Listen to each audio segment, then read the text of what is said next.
Je voudrais une fois de plus apporter des informations supplémentaires par rapport à mon propos et au message que j'adresse aux jeunes à travers ces vidéos, au message d'encouragement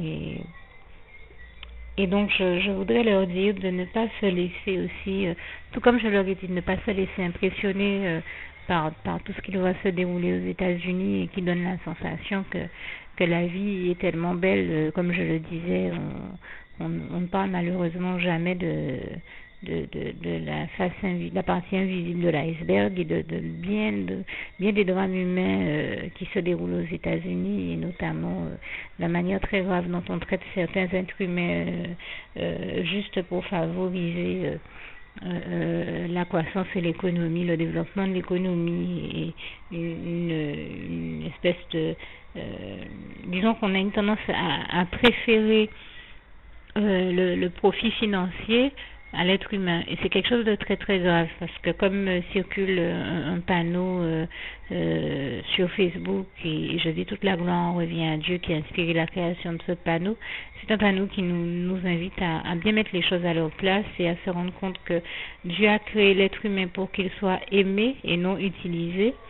et qu'en réalité on se retrouve dans nos sociétés à nous rendre compte que et qu'il a créé Dieu a créé aussi le matériel afin qu'il soit utilisé et qu'on se rende compte à faire le constat objectif et déplorable que les trois quarts du temps c'est l'être humain qui est utilisé et les objets, le matériel qui est aimé. Or, l'amour du matériel, nous le savons, et du financier, mettre l'amour de l'argent et du matériel dans sa vie en priorité, il y a quelque chose qui nous conduit tout droit en enfer parce que ça revient à adorer le dieu de l'argent, Mammon, qui est rien d'autre et personne d'autre que le diable. Donc, soyons vigilants quand nous agissons et ne perdons pas de vue qu'en réalité c'est Dieu, Jésus-Christ et son Saint-Esprit que nous devons mettre en priorité dans notre vie. Jésus-Christ qui doit être notre premier amour et toutes les autres bonnes choses en découlent de toute manière et certainement pas nous mettre en quelque part l'amour de l'argent, donc l'amour du diable en priorité dans nos vies, ça revient à mettre le diable en priorité dans nos vies et non Dieu. Alors ne perdons pas de vue qu'il s'agit de mettre donc Dieu, Jésus-Christ et son Saint-Esprit en priorité dans nos vies et de toujours agir en ce sens-là. Examinons-nous et veillons à ne pas tomber dans les pièges du diable, à ne pas tomber dans l'écueil de mettre l'amour de l'argent en priorité parce que c'est ce qui conduit les trois quarts du temps les gens à faire les pires bêtises. Je vous prends un simple exemple. Combien de fois je vois des personnes autour de moi ou à la télé, dans des émissions ou ailleurs, dire je comprends bien qu'il faudrait que je fasse telle ou telle chose, ou que j'aille à tel endroit, mais il me manque 50 centimes pour payer l'essence, j'ai bien les moyens de le faire, mais bon, comme c'est 50 centimes d'essence, je vais pas le faire, alors que la personne a les moyens de le faire et passe à côté d'une occasion de faire le bien ou de faire une bonne chose ou de poser un bon acte, juste parce qu'il lui manque 50 centimes, c'est quand même dommage, alors que toutes les bonnes choses que nous ferons, nous suivrons dans l'éternité et je trouve qu'il ne faut jamais rater une occasion de faire le bien, de poser un bon acte et de faire les bonnes choses. Ça me semble être capital, ça me semble être prioritaire et donc ne laissez pas le diable vous entraîner à passer à côté d'une occasion, d'une bonne opportunité que Dieu vous donne de faire le bien et de faire les bonnes choses et de surtout faire du bien à votre prochain au nom puissant de Jésus. Ensuite, je voulais aussi rajouter une information. Je viens de parler d'émissions. Eh bien, dans une autre des émissions que j'ai pu voir à la télévision, j'ai constaté qu'une jeune femme qui est bien connue chez nous, sous prétexte qu'elle aurait réussi dans son secteur d'activité, prend la parole et s'amuse à inculquer aux jeunes de très mauvaises notions, de très mauvais principes, de très mauvaises valeurs, parce que on le comprend bien, comme me disait un jour l'un de mes spirituels, on voit des personnes qui officiellement ont réussi, mais très rapidement on voit ces personnes-là soit perdre Enfin, on voit ces personnes-là vivre des expériences qui démontrent que il y a des raisons de s'interroger sur la manière dont elles sont arrivées à ce que l'on appelle réussite, et à se demander si ce sont de réelles réussites ou uniquement des illusions de réussite. Et comme ces personnes-là ont ces réussites-là en façade, eh bien, ça laisse croire aux autres que ces personnes-là sont des exemples à suivre, alors qu'en réalité, les trois quarts du temps, ce n'est pas du tout le cas. Et je pense bien que c'est le cas de cette personne dont je suis en train de parler. Encore une fois, je n'ai rien contre elle,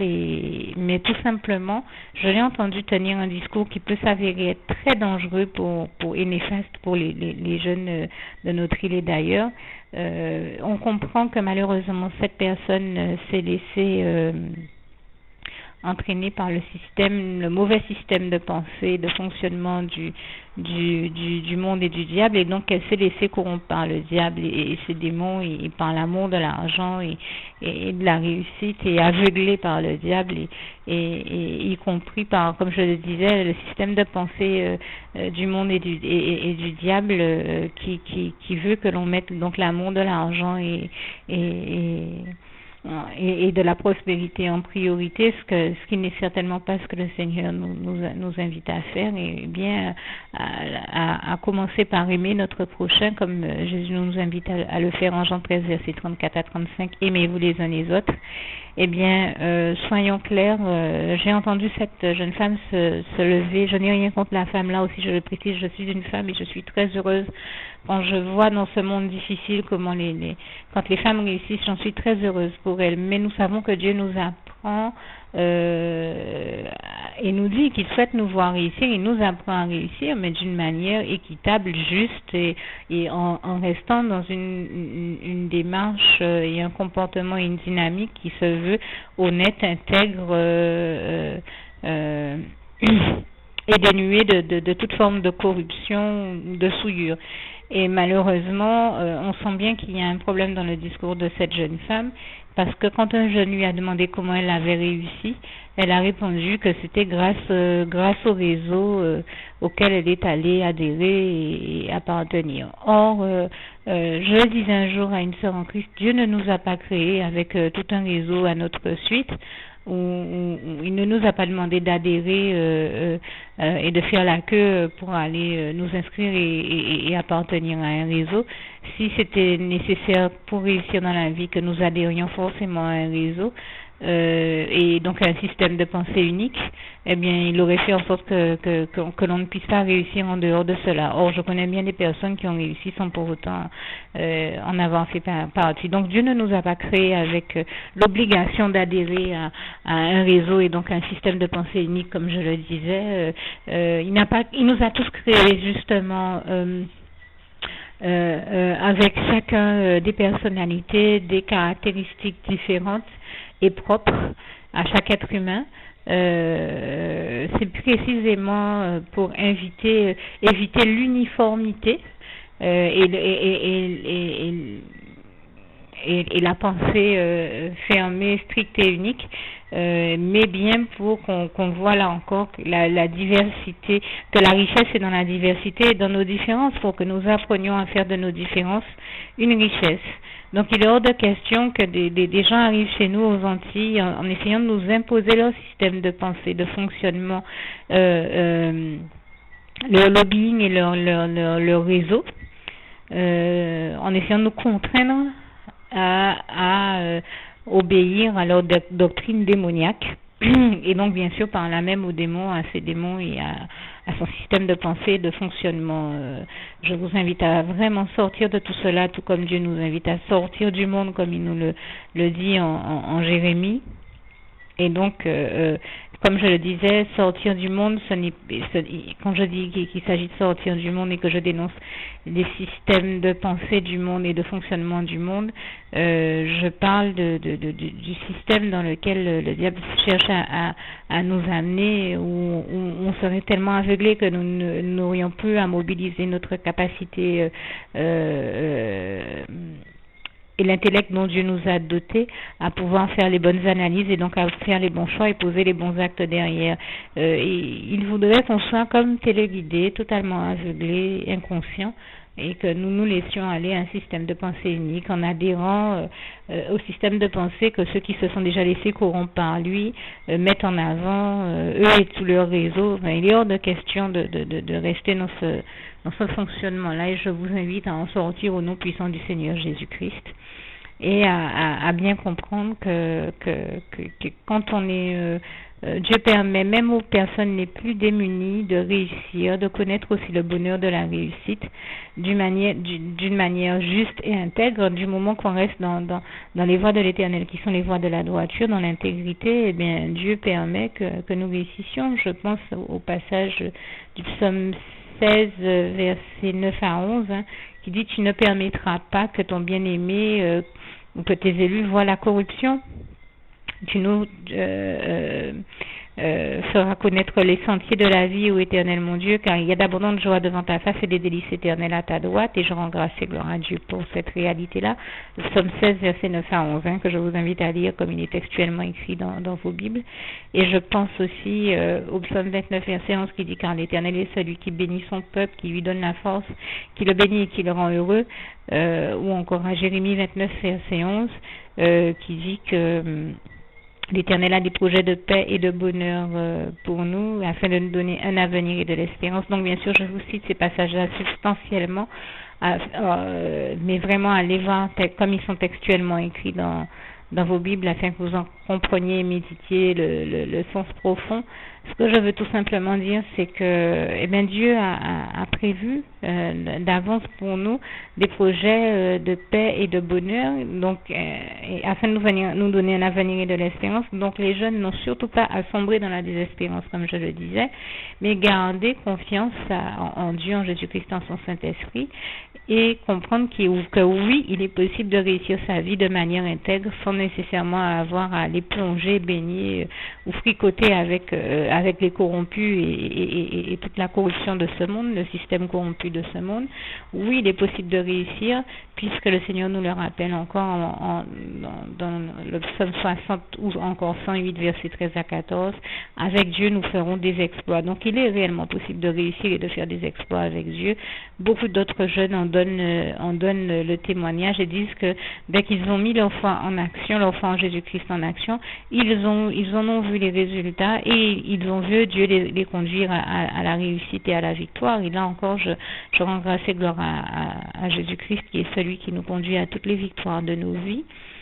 puisque Dieu les a préparés d'avance pour nous, comme il est écrit en 1 Corinthiens 2, verset 9, et Jésus nous conduit à toutes les victoires de nos vies. L'un des passages qui nous le rappelle bien, c'est Romains 8, verset 37, « Mais en toutes ces choses, nous sommes plus que vainqueurs par celui qui nous a aimés, Jésus-Christ. » Et d'ailleurs, si je devais me mettre à douter de cette réalité, mais hier encore, un frère en Christ m'a appelé, et j'en grâce et gloire à Dieu ici.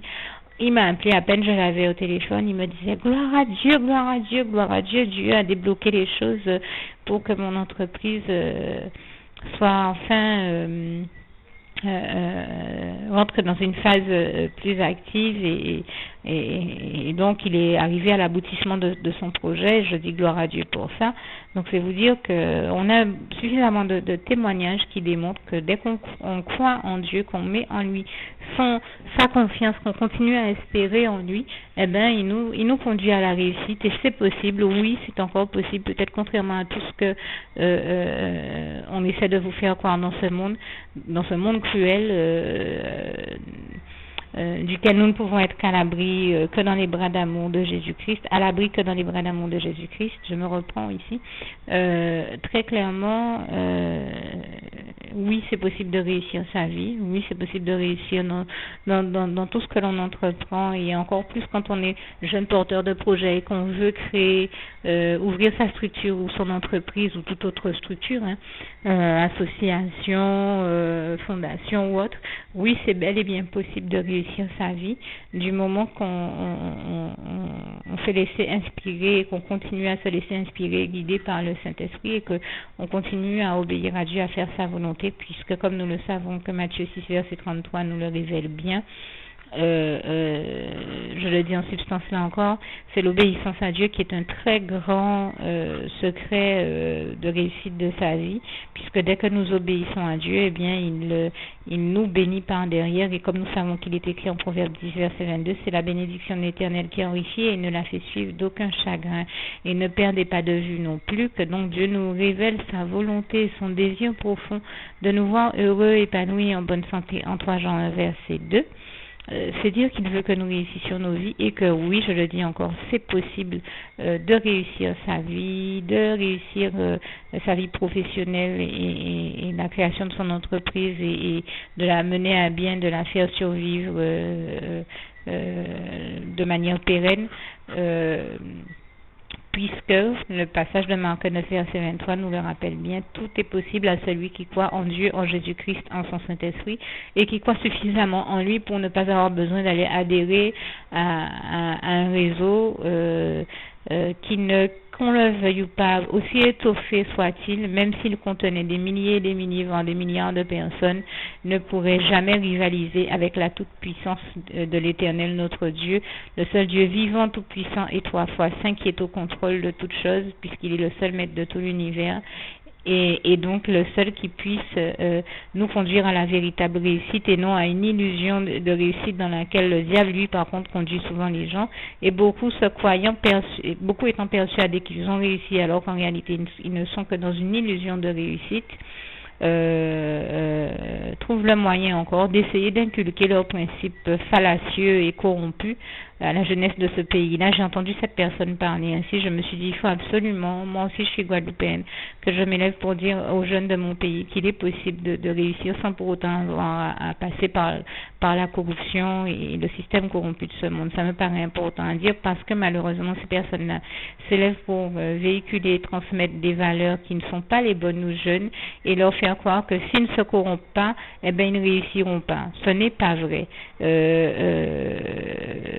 Ce n'est pas vrai. Il est vraiment possible de réussir en restant dans l'intégrité et en faisant les bonnes choses dans les voies de l'intégrité et de la droiture qui sont les voies de l'Éternel notre Dieu et qui nous amènent de toute manière à toutes les réussites de nos vies, comme je le disais tout à l'heure, sans pour autant avoir à passer par la corruption et le trafic d'argent ou tout autre trafic ou à se laisser acheter par le diable ou à vendre son âme au diable pour réussir. On n'a pas besoin de tout ça. Dieu nous en sauve, nous en délivre et nous en épargne et je lui rends grâce et gloire pour cette réalité-là, puisque Dieu étant le seul maître de l'univers, eh bien tout est possible à Dieu, comme il est écrit en Marc 10, verset 27, et je rajouterai également un passage qui me paraît être important à rappeler dans ce contexte-là, Philippiens 4, verset 19, et mon Dieu pourvoira à tous vos besoins selon ses richesses et avec gloire en Jésus-Christ. Ne vous dites pas que parce que vous n'avez pas les moyens, les choses ne sont pas possibles. Ne vous dites pas que parce que vous n'avez pas les moyens, vous êtes obligé d'aller chercher auprès de ces personnes corrompues de l'argent ou d'accepter leur fonctionnement corrompu ou de vous laisser corrompre juste parce que vous avez besoin d'argent. Si Dieu agrée votre projet, il vous donnera les moyens d'y arriver, il pourvoira toujours à tous vos besoins et vous donnera les moyens nécessaires au développement de votre projet et à sa réussite quelle qu'en soit sa structure et sa forme, qu'il s'agisse d'une entreprise ou d'autre chose, faites confiance à Dieu pour cela. Et surtout, ne vous laissez pas corrompre, ne vous laissez corrompre par personne, ni par le diable, ni par ses envoyés, ses serviteurs et servantes, et encore moins par ses démons non plus. Donc, et n'allez surtout pas vendre votre âme au diable sous prétexte que vous voulez réussir. Il est possible de réussir sans avoir à faire toutes ces erreurs et à tomber dans les pièges du diable, puisque Dieu à qui toutes les richesses appartiennent pourvoira à tous vos besoins selon ses richesses et avec gloire en Jésus-Christ, comme je viens de citer Philippiens 4 verset 19, et je vous invite d'ailleurs à lire plus largement Philippiens 4 verset 4 à 19 ou 20 à peu près, et parce que je trouve que c'est un très beau passage à lire et à méditer qui nous amène à comprendre beaucoup de choses. Il s'agit tout simplement de ne pas hésiter à faire part à Dieu de tous nos besoins et des besoins, par exemple, dans l'entreprise ou de la structure qu'on souhaite monter. Et Dieu est là pour y pourvoir et répondre à tous nos besoins et nous conduire jusqu'à la réussite. Du moment qu'on le prie, en ce sens qu'on le lui demande. Alors, je vais évoquer avec vous la prière qu'il ne faut pas hésiter à faire pour demander à Dieu de nous conduire à la réussite. Et puis, la première prière à faire en amont, si vous ne l'aviez jamais encore faite, c'est la prière de consécration à Dieu. Que vous trouverez soit à la fin de cette vidéo, soit juste en dessous, soit au-dessus, en tout cas en parcourant ma page. Et si dans le pire des cas, en parcourant ma page, vous ne la verriez pas, eh bien, n'hésitez pas à cliquer sur l'entête, sur le haut de ma page Facebook, cette partie que vous voyez avec des drapeaux, où justement on trouve la prière de cette première, justement on trouve la version de cette première prière à faire en français avec le drapeau français à côté, en anglais et en espagnol avec des drapeaux anglais et espagnols. Donc n'hésitez pas à cliquer dessus et à dire la prière que vous verrez dite, et soit à faire un copier-coller et à zoomer sur le texte de façon à réussir à le lire, soit à comme je vous disais, avoir recours à dire à haute voix avec moi ce que vous entendrez que je dis dans les vidéos intitulées prière de consécration à Dieu. Il y en a plusieurs qui sont des mêmes couleurs que ce document et cette vidéo à travers laquelle je suis en train de vous parler, ou de d'autres des fois. N'hésitez pas à rester vigilant sur la question, à faire cette prière et à la partager aussi avec tous ceux qui vous entourent, et que Dieu vous en bénisse et vous garde. Donc, pour demander, après avoir fait cette première prière dont je viens de vous parler, à Dieu de vous conduire dans la réussite de vos projets, n'hésitez pas à lui dire: Seigneur Jésus-Christ, je remets tout mon projet entre tes mains, puisque le Proverbe 16, verset 1, 2, 3 nous y invite à recommander nos sorts et nos projets à l'Éternel notre Dieu, puisqu'il a toutes choses entre les mains, comme le psaume 31, verset 16 nous le rappelle. Et vous avez une louange qui disait ça: He's got the whole world in his hand. Il a le monde entier dans sa main, lui seul peut nous amener dans sa toute puissance à réussir nos projets, ou dans certains cas, là c'est une parenthèse que je tiens à faire quand même, c'est vrai qu'il arrive que certains projets n'aboutissent pas, et cela il faut bien comprendre. C'est pour ça qu'il est important de soumettre à Dieu justement tous nos projets avant même de les entamer, ou s'ils sont déjà entamés, de les amener jusqu'au bout. Vérifier que Dieu agrée bien nos projets avant de les initier, dans la mesure où, et je parle bien d'initier les projets uniquement et pas d'autre chose, dans la mesure où voilà, il arrive que certains projets n'aboutissent pas, et là on peut se demander si c'était réellement la volonté de Dieu.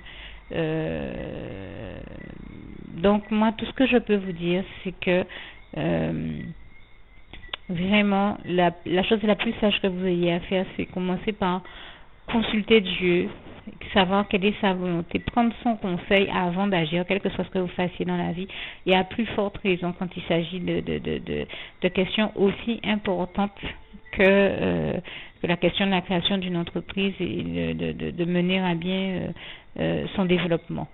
Donc ça vaut bien le détour, ça vaut bien qu'on prenne le temps de consulter l'Éternel, de chercher sa volonté, de chercher à connaître quelle est sa volonté et à l'accomplir. C'est vraiment ce que je vous invite à faire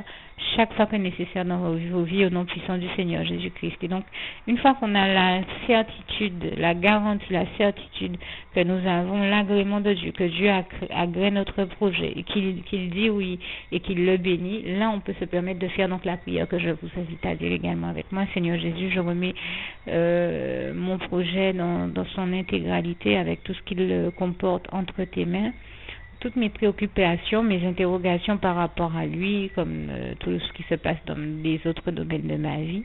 tout ce qui peut être problématique. Merci Seigneur Jésus d'apporter toutes tes réponses et toutes tes solutions à toutes ces questions, et je remets aussi le fardeau qui pèse sur mes épaules entre tes mains. Merci de m'en délivrer et de me remplir totalement de ta paix, et de me conduire aussi dans tout ce que je vais créer jusqu'à la victoire, et de victoire en victoire, de victoire glorieuse et divine en victoire glorieuse et divine. et donc de réussite en réussite, d'onction en onction, de bénédiction en bénédiction, de sanctification en sanctification, et jusqu'à toutes les réussites donc que tu as prévues pour ma vie dans ton plan divin parfait pour moi. Et c'est au nom puissant du Seigneur Jésus-Christ que j'ai fait cette prière, et de gloire en gloire. Et donc merci éternel mon Dieu de te glorifier, Père, tendre Père céleste, dans toutes ces choses, et de faire que ta très grande gloire soit démontrée donc dans tous les domaines de ma vie, dans tous les aspects de ma vie, dans tous les aspects et domaines de ce projet, et que vraiment ta très grande gloire y soit démontrée. Merci aussi Seigneur de faire que là où le mal a abondé dans toutes ces choses, dans tous les domaines de ma vie, ou dans tous les aspects de mon projet, ce soit ta très grande gloire qui soit démontrée et ta grâce qui surabonde. Et c'est au nom puissant du Seigneur Jésus-Christ que j'ai fait cette prière. Et vous n'oubliez donc pas, pour accompagner cette prière, de revendiquer les passages de la parole tels que Romains 8 verset 28. Enfin, vous pouvez vraiment lire tout le chapitre de Romains 8 verset 1 à 39, mais notamment le verset 28, verset 31 qui dit: si Dieu est avec nous, qui sera contre nous? Personne. Le verset 27 que je vous ai cité tout à l'heure, le psaume 60 ou 108 verset 13 à 14, et aussi je pense à Jean 8 verset 12, 32, 36, Marc 10 verset 27 et Marc 9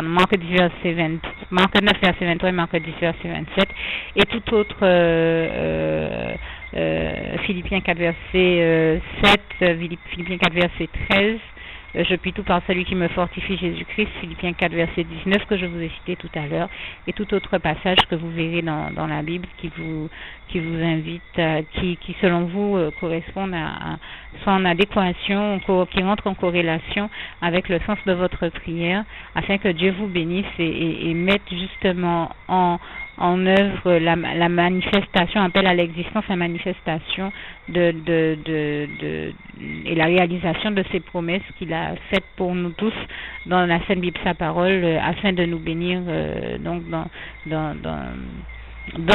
son plan divin parfait pour nos vies, son plan d'amour divin parfait et bienveillant pour nos vies à tous, et dans son grand amour pour nous, et le seul amour, comme je dis, qui soit aussi beau et merveilleux et éternel, comme Jérémie 31 verset 3 nous le rappelle. Et je rends encore une fois ici grâce et gloire à l'Éternel. Je le dis, toute la gloire revient à l'Éternel notre Dieu, à Jésus-Christ et à son Saint-Esprit. Donc que Dieu vous bénisse puissamment, abondamment, puissamment, richement. À très bientôt, et n'hésitez pas à me faire part là encore de vos questions, remarques ou suggestions ou appréciations, ou alors de me témoigner que vous avez justement mis tous ces conseils, ces bons conseils que le Seigneur Jésus vous a donné à travers moi, et toute la gloire lui revient en pratique dans vos vies, et que voilà, vos projets d'entreprise ont réussi, tout comme l'a fait le frère en Christ qui m'appelait hier, et toute la gloire en revient à Dieu, à Jésus-Christ, à son Saint-Esprit. À bientôt, que Dieu vous garde et vous bénisse tous. Juste une petite précision pour tous ceux qui n'ont pas encore choisi la meilleure des options qui soit, qui est celle d'aller se placer, de faire le choix à soi-même, d'aller se placer dans les bras d'amour de Jésus-Christ, pour se mettre à l'abri de ce monde cruel. Eh bien, je partage avec vous la prière par le biais de laquelle on y accède. Et commence par vous rappeler également ce passage de Jean 14 verset 6 où il est écrit que Jésus-Christ est le chemin, la vérité et la vie. Nul ne vient au Père, Dieu, sans passer par le Fils Jésus-Christ, bien sûr. Je le dis à ma manière, vous regarderez comme il est actuellement écrit dans vos Bibles là encore. Et donc, n'hésitez pas à ouvrir vos cœurs à Dieu, à Jésus, à son Saint-Esprit, à être sincère avec lui et à lui adresser la prière qui suit, à lui dire tout simplement: Éternel mon Dieu, Seigneur Jésus-Christ, moi, un tel, vous dites votre nom et votre prénom, je t'accepte aujourd'hui comme mon sauveur personnel, le seul maître et roi de ma vie. Je remets toute ma vie entre tes mains, puisqu'elle t'appartient, Éternel mon Dieu, puisque tu l'as créée, cette vie. Donc tu en es donc le seul maître et propriétaire comme de tout ce qui existe dans tout l'univers. Je remets donc toute ma vie entre tes mains, je te la donne. Merci, Éternel mon Dieu, aussi de permettre que cette vie que tu m'as donnée continue à être à ta gloire, et que je continue à te servir, à t'appartenir pour l'éternité, d'éternité en éternité. Merci aussi, Seigneur, de faire que je continue Donc, à te servir et à t'appartenir pour l'éternité, d'éternité en éternité. Et aussi, Seigneur, de m'accorder la grâce de ton pardon et de ta miséricorde pour tous les péchés que j'ai commis tout au long de ma vie, jusqu'à la date d'aujourd'hui incluse. Et c'est au nom puissant du Seigneur Jésus-Christ que j'ai fait cette prière. Et à vous tous qui avez fait cette prière, je vous dis que Dieu vous bénisse abondamment, puissamment, richement. Et surtout, n'hésitez pas à la partager avec tous vos proches et contacts, amis, membres de vos familles, collègues, bien-aimés, tous ceux que vous aimez. Et surtout tous ceux à qui Dieu vous mettra à cœur, avec qui Dieu vous mettra à cœur de la partager. Et comme j'aime à le dire, si vous n'avez pas encore pris le temps de faire cette prière, comprenez bien que voilà, ça ne vous coûte rien de la faire, c'est gratuit, c'est indolore, et que voilà, vous n'êtes pas obligé de me croire, mais moi il m'est arrivé tout comme vous de devoir faire cette prière un jour dans ma vie, et quand on m'a proposé de la faire, je me suis dit, et si c'était vrai, et si c'était vraiment Dieu qui, par ce biais-là, m'appelait à lui et me demandait de lui donner ma vie, de l'accepter, c'était Jésus qui était en train de vraiment me tendre la main et qui était en train de me demander de l'accepter comme mon sauveur personnel, je ne pourrais pas passer à côté de l'occasion de lui dire oui, parce qu'il faut aussi que je reste ouvert ou ouverte à ce que Dieu peut avoir à me dire. Il faut que je garde mon cœur et mon intellect ouvert à ce que Dieu peut avoir à me dire. Donc je me suis dit, je ne peux pas courir le risque de passer à côté de mon éternité, de passer à côté des meilleures choses de la vie, surtout si le maître et créateur de la vie m'appelle et cherche à me sauver. Pour être sauvé, il faut bien que je lui dise oui, que je souhaite qu'il me sauve. Oui, Seigneur Jésus-Christ, je t'accepte comme mon sauveur personnel. Et c'est le sens de cette prière. Et comme je dis, elle ne nous coûte rien à faire. Et puis surtout, moi je vous dis, du jour où je l'ai faite, j'ai vu Jésus changer ma vie en mieux sur tous les plans. Et donc je crois que ça ne vous coûte rien, ça ne vous coûte rien vous non plus de la faire et puis d'expérimenter, de regarder comment les choses vont se dérouler dans votre vie, de regarder Jésus changer votre vie en mieux, à vous aussi. Et voilà, d'en faire l'expérience. Et pour en faire l'expérience, il faut commencer par faire cette prière. Donc si vous ne l'avez pas encore dite, réembobinez tout simplement cette vidéo ou ce document si vous préférez, réécoutez-le et dites avec moi la prière que vous m'avez entendu mentionner. Et n'oubliez surtout jamais que tout est possible à celui qui croit en Dieu, en Jésus-Christ et en son Saint-Esprit, comme il est écrit en Marc 9, verset 23, et que tout est possible à Dieu, comme il est écrit en Marc 10, verset 27. Que Dieu vous bénisse donc et à bientôt.